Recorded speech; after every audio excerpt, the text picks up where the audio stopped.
Lundi 23 septembre 2024, Le Seigneur est ressuscité.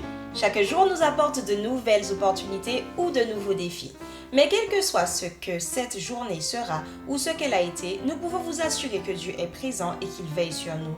C'est pour cela que nous vous accueillons avec la joie que Dieu met dans nos cœurs, dans l'aventure, dans la parole, pour partager cette séquence avec vous. Notre communauté s'agrandit et c'est grâce à vous.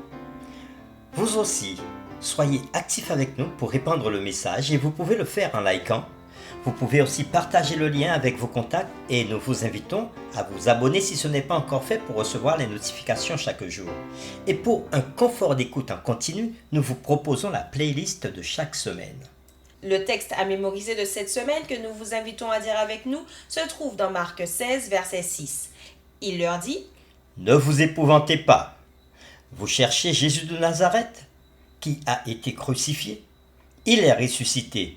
Il n'est point ici. Voici le lieu où on l'avait mis. Nous vous invitons à le redire avec nous. Marc chapitre 16, le verset 6. Il leur dit: Ne vous épouvantez pas. Vous cherchez Jésus de Nazareth, qui a été crucifié. Il est ressuscité. Il n'est point ici. Voici le lieu où on l'avait mis. Pourquoi les disciples ont eu du mal à croire en la résurrection de Jésus et comment Jésus leur a donné des preuves qu'il était bien en vie? Quel ordre Jésus donna-t-il à ses disciples avant son départ? Les réflexions de cette semaine nous aideront à répondre à ces questions. Et aujourd'hui, nous le ferons avec la séquence. La pierre fut roulée. Nous vous invitons à lire Marc 16, versets 1 à 8 et 1 Corinthiens 15, versets 1 à 8. Et nous répondrons à la question suivante.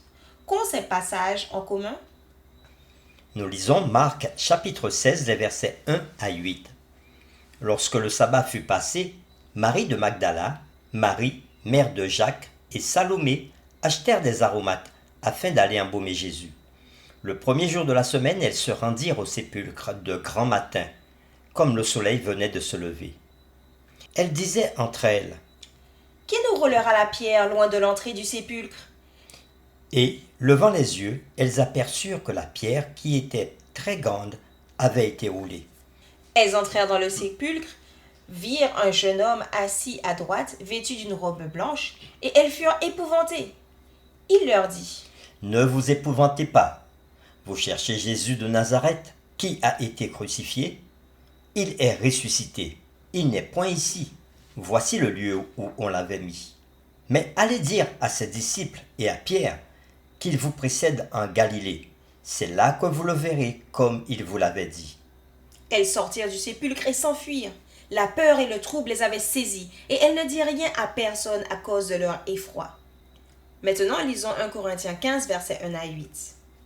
Je vous rappelle, frères, l'évangile que je vous ai annoncé, que vous avez reçu, dans lequel vous avez persévéré, et par lequel vous êtes sauvés, si vous le retenez tel que je vous l'ai annoncé.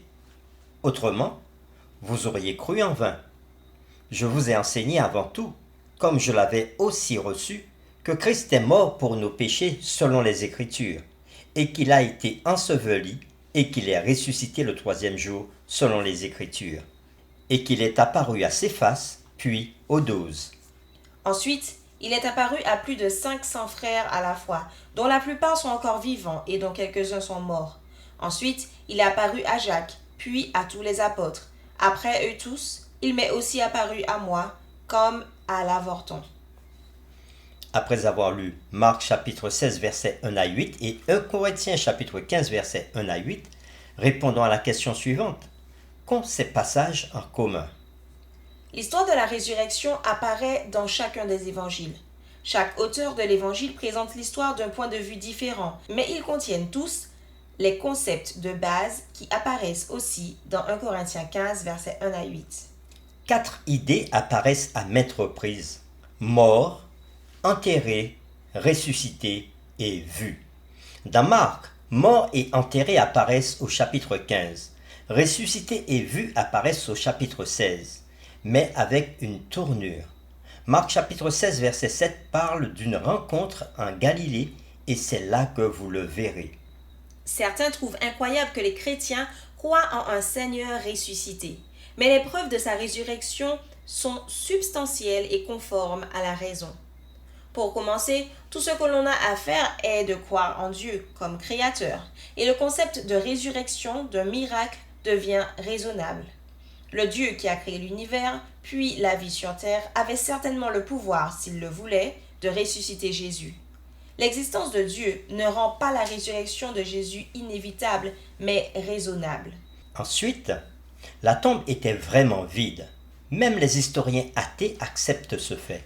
Si ce n'était pas le cas, l'affirmation de sa résurrection échouait dès le début, parce que l'existence de son corps dans sa tombe détruirait tout argument en faveur de sa résurrection.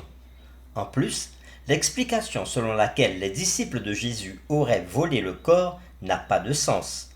Les disciples ne pouvaient pas traverser les gardes inaperçus.